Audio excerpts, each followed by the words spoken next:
All right, Shalom. First and foremost, I'm going to give all praises. Ooh, voice crack. All praises, honor, and glory to Yahweh Ba'Shem, Yahushai Ba'Shem, Rakakodash. Double honors to the apostles and elders of Great Millstone who rule well and teach well. Peace and blessings to the elect, sincere brothers of Israel out there that's pushing this word in all truth and sincerity. This video is going to be about the chariots of the Most High and Trump's reaction to being interviewed about it. I'm going to play the clip, break down what he said about him, and get into the scriptures. Including what may be lingering outside of our planet. That includes, quote-unquote, things that may stroll through our skies from time to time. Things like this object in California, captured by a Navy pilot in 2017. It is one of many recent UFO reports from government pilots. So naturally, if you're in the Oval Office with the president and you want to know about UFOs, might as well ask. We're reading more and more reports of Navy pilots seeing lots and lots of UFOs. Have you been briefed on that? What do you make of it? I think it's probably. I want them to think whatever they think. They do say. I mean, I've seen, and I've read, and I've heard, and I did have one very brief meeting on it. But people are saying they're seeing UFOs. Do I believe it? Not particularly. Trump is not the first president to acknowledge the unknown. So he said not particularly when he said if he believes in him. He said not particularly. Now, given he has started the Space Force or the Space Force in the military branch, he admitted he said, I've seen it, read it, heard about it. Now, if he says, I don't know if he's just seen videos or seen it himself. He didn't really say. But when he spoke on believing in him, he said not particularly. And you got to really listen to what Edomites say and break down what they say, because they put those sly words in them. They're smooth as butter, and when you hear it, it sounds like an unsure kind of thing. But not particularly. So I looked up the antonyms for particularly, and or what the opposite word for particularly, and it means normally,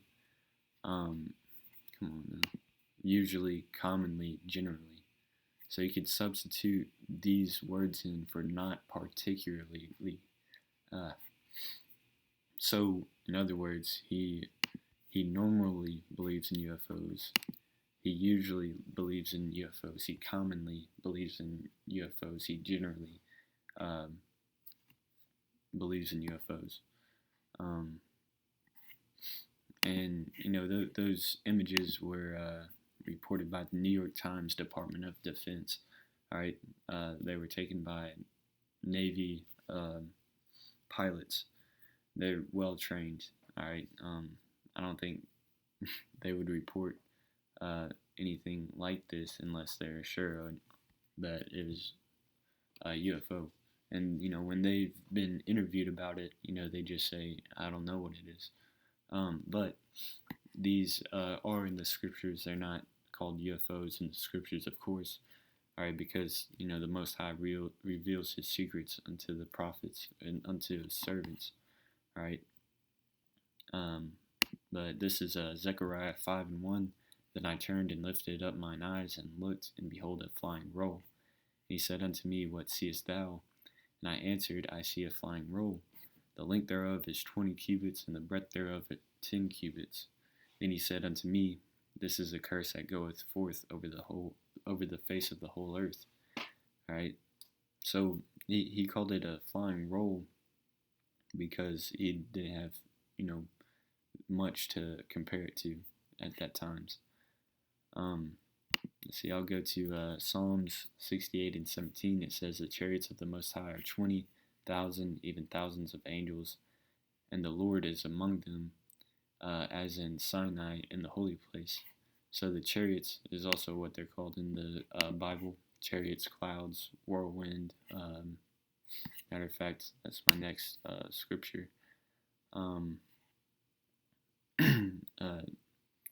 2 Kings 2:11. And it came to pass as they still went on and talked, that behold, there appeared a chariot of fire and horses of fire, and parted them both asunder, and Elijah went up by a whirlwind into heaven. All right, so basically what that's saying is he was abducted, by a so-called UFO, is what you would basically describe it in today's terminology, because people watch too many movies, and movies portray them as alien forces and abducting people and whatnot. But really, they do abduct people. They're going to those are going to be the vehicles of salvation for the elect of Israel, and they're going to be the curse to those of the other nations and 2/3 of Israel. Then I'm going to jump ahead to 2 Kings, the 6th chapter. All right, to show the flip side of the chariots, because in here they took up Elijah, and he went straight to the spirit world through the chariot.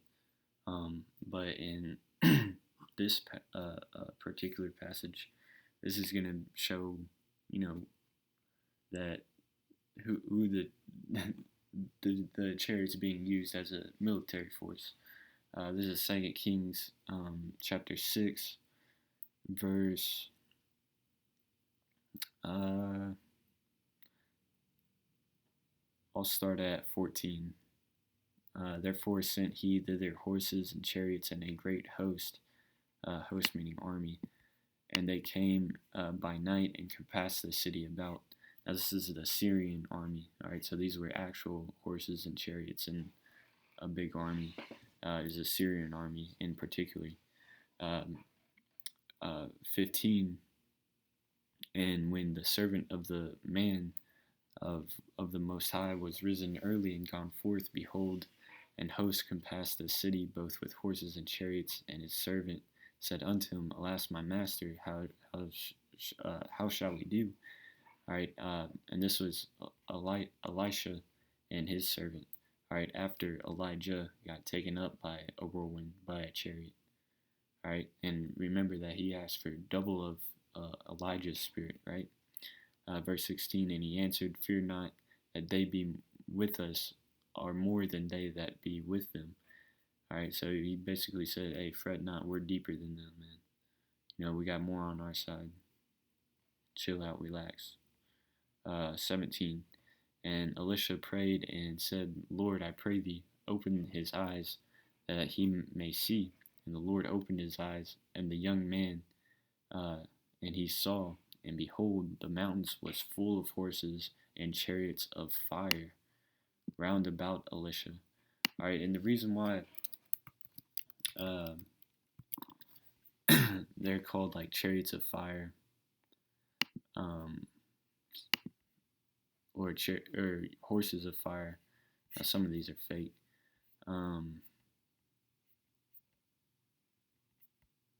Because at nighttime they just look like stars, or like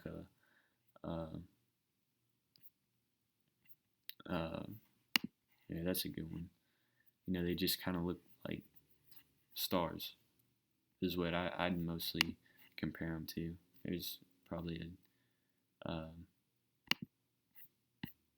better visual of them. But there's plenty of videos out now. But anyways, what was that one that I think it was either Ezekiel,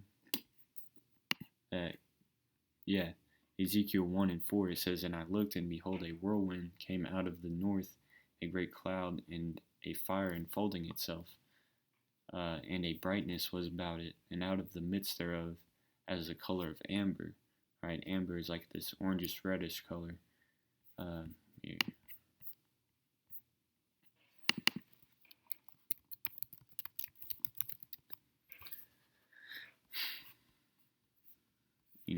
So I mean, it's something kind of like this color just in the sky, and it says it's like unfolding itself.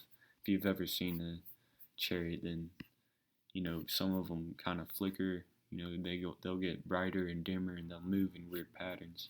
So that's what he was describing, this vision. All right, or this is what was in the sky.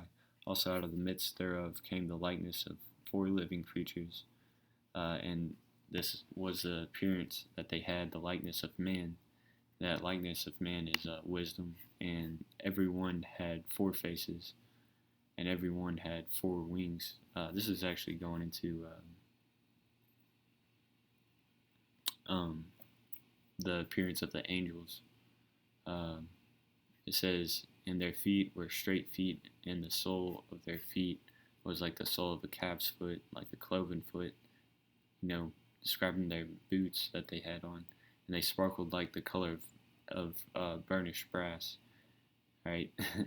And they had the hands of a man under the wings of their 4 sides, and their 4 had their faces in their wings. And their wings were joined one to another. They turned not when they went, meaning, they didn't have to face one way. They could just hover over, right? They went every one straight forward. As for the likeness of their faces, their 4 faces, 4 had, they didn't actually have 4 faces, right? The face of a man, which is wisdom, face of a lion, which is courage, on the right side, and they had 4 had the face of an ox, which is like represents strength, on the left side. They 4 also had the face of an eagle, which is swiftness or their flight. That's like their 4 characteristics. All right, 4 faces, meaning characteristics. But yeah, that's how you break that down. The point is that amber fire. Right? That's why in 2 Kings, the 6th chapter, it talks about chariots of fire, horses of fire. And his servant said unto him, Salakia. I think I got done reading verse 17. Verse 18, when they came down to him, Elisha prayed unto the Lord and said, smite this people, I pray thee, with blindness. And he smote them with blindness, according to the word of Elisha.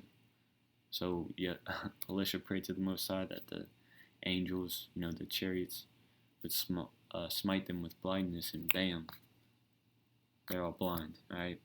And Elisha said unto them, this is not the way, neither is this the city. Follow me, and I will bring you to the man whom ye seek. But he led them to Samaria.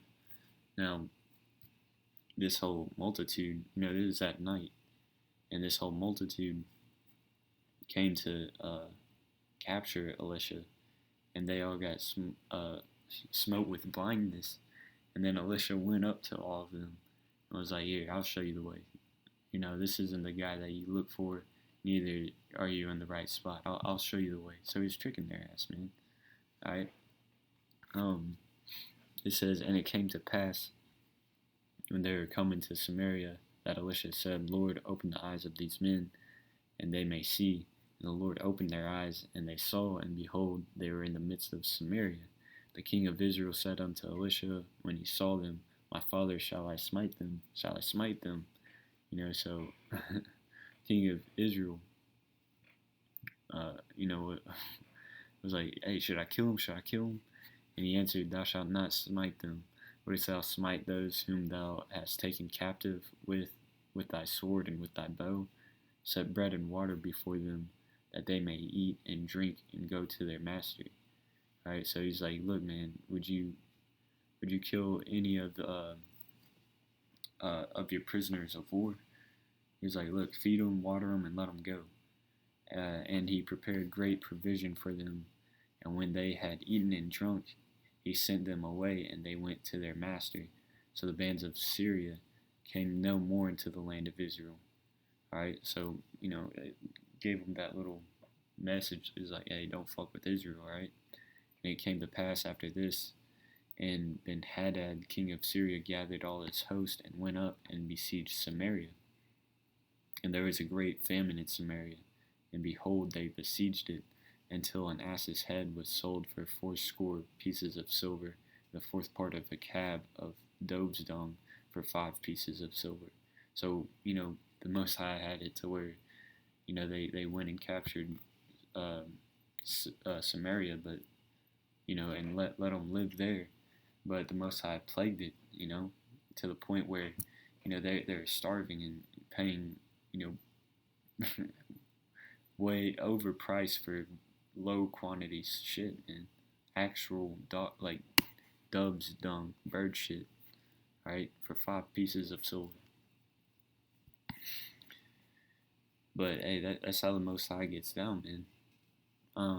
This is Habakkuk 3:8. Was the Lord displeased against the rivers? Was thine anger against the rivers? Was thy wrath against the sea? That thou didst ride upon thine horses and thy chariots of salvation? Because the horses and chariots of salvation is, those so-called UFOs, right? And the reason why Habakkuk is asking this is because he saw a vision of, the destruction.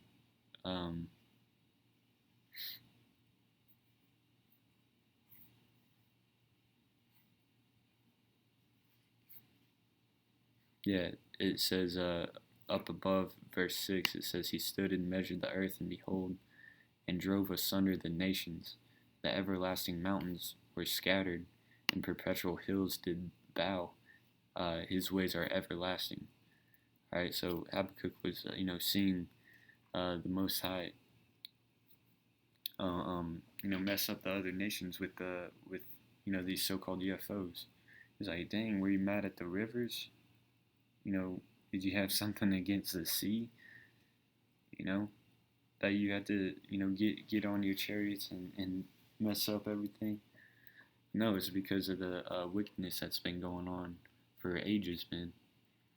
Alright, it's been too long that Yahweh Bashem Yahushai hasn't got his recognition. Alright, so thus he's going to send his son back with all of his angels and redeem his elect servants and punish the 2/3 of Israel and these heathen nations, right? This is Exodus 13:21. The Lord went before them by day in a pillar of cloud to lead them the way, and by night in a pillar of fire to give them light to go by day and night. So by day there is a pillar of cloud. And when you look up this word pillar, it's not talking about an actual pillar of cloud, right? It's coming out of the sky and touching the earth. Because when you look up the word pillar for figurative sense, prop or support of an institution or community. Support. Cloud support. Air support. Isn't that what Esau calls his chariots in the sky? His airplanes, air support. His Apaches. His helicopters, man. Doesn't he call it air support? Well, the scriptures call it pillars of cloud and pillars of fire. There's star support. It says, He took not away the pillar of cloud by day, nor the pillar of fire by night from before the people. And that's what it was, support. And, that they covered and gave them shade by day by that cloud support. And, by night they gave them that light with that support of fire, support of light support. All right, let's see. I know where it is. It's 2nd Ezra's 13th chapter.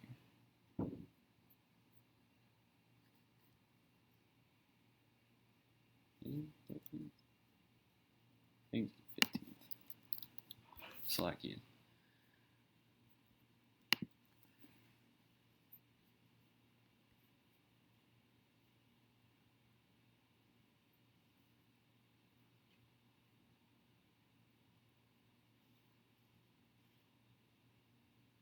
No. It's like, bear with me.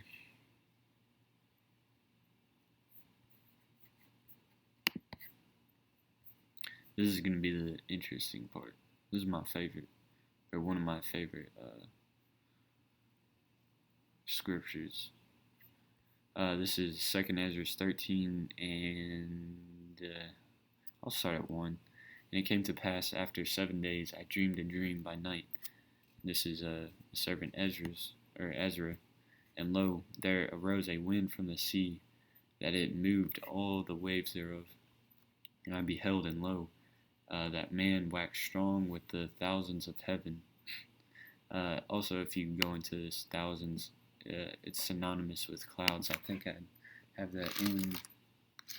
I don't know if the camera will be able to pick it up. But 2nd Ezra 13, there's a little sidebar for that word, thousands. It's like in the 1611 version. Try to get as close as I can. See that two little dashes in front of that word clouds on the side? Those two little dashes are in front of that word thousand, which means clouds, and thousand is synonymous. You can replace them because I'm just going to jump to it real quick. In Revelation, the 1st chapter, it describes the Most High coming back with his thousands. Revelation 1 and 7, it says, Behold, he cometh with clouds, and every eye shall see him, and they also which pierced him, and all kindreds of the earth shall wail because of him, even so, amen. Alright. You know, clouds, chariots, thousands. He's coming back with his angels, man. And they're going to be fly. But continuing on 2nd Ezra 13 and 3, it says, And when he turned his countenance to look, all the things trembled that were seen under him. Alright, because, you know, it's going to come into their minds what the prophets of the Lord have been saying. Alright, and it's going to be a scary sight. Like, you know, Yahushai, a so-called black man, flying on top of this huge UFO. Verse 4, it says, And whensoever the voice went out of his mouth, all they burnt that heard his voice, like as the earth faileth when it feeleth the fire. And after this I beheld, and lo, there was gathered together a multitude of men out of number from the four winds of the heaven to subdue the man that came out of the sea. But I beheld, and lo, he had graved himself a great mountain and flew upon it. Alright, and that great mountain was, you know, a big, giant so-called UFO, a chariot. And those people that came to subdue him, you know, those were the other nations gathered in the Valley of Jehoshaphat.